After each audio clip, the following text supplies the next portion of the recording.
Hey everybody, Alex Bailey here today in the home office of South Carolina House Solutions, and our property today is 13 Scallop Court in Harbor Island, South Carolina.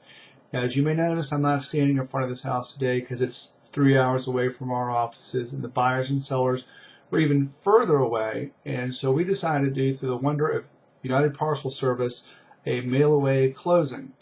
So today we're just going to go over the numbers here. Now, this house was very special for a couple of reasons. First, my first contact with the homeowner occurred 5 days before the house went to auction. 5 days before the house is about to go. So for those of you unfamiliar with short sales, that is an extremely tight time frame to do short sales. Most people will not do a short sale unless they have at least 3 weeks before an auction. But we decided to give it a go. So we got the auction postponed with a lot of frenzied activity, basically 30 minutes before the auction on Monday, the first Monday of April. We then got to work on the property, did a drastic several $100,000 price reduction on the property, and had our buyer within 10 days. Now, the property prior to that had been on the market for a year. So in a year's period of time, no buyers. 10 days from us getting involved, we had buyers on the property. Now, we had two lenders to fight here. We had ASC as the first mortgage holder with a $950,000 note, and then we had GMAC, General Motors arm of financing. That was a $180,000 note.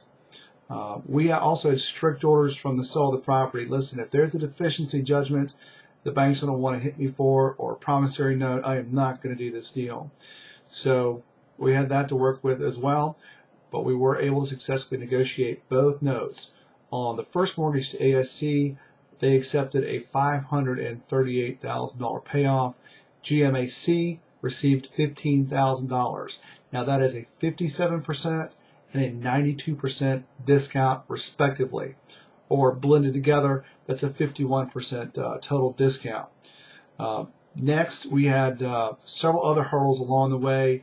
ASC kept sending out appraisers over and over, 3 appraisals all total, to verify that the value of the property was accurate, because they really couldn't believe how much money they were losing. But it was accurate each time, and each successive appraisal was for a lower dollar amount than the appraisal prior. So they would have been better off to stick with their first appraisal, but the bank has their prerogative on what they want to do.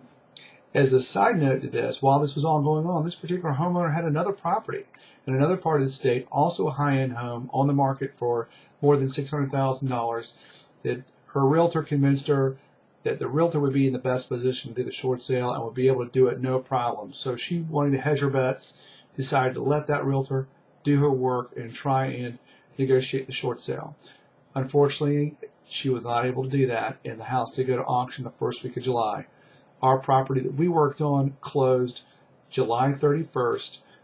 That would be April, May, June, July. 4 months from the time that property was supposed to have been auctioned, it was closed. And in that case, it did save that homeowner from foreclosure. Something to note about that, the average statistics that we hear coming back from banks when we talk to them, that only 16% of all submitted short sale packages ever get closed. 16%. This year in 2009, South Carolina House Solutions, we have been able to average over 80% of all of our houses going to closing. And going forward, that number is increasing as well. We're experienced, we're dedicated, we know what we're doing. We're on the web at www.scHouseSolutions.com. I'm Alex Bailey. Thank you.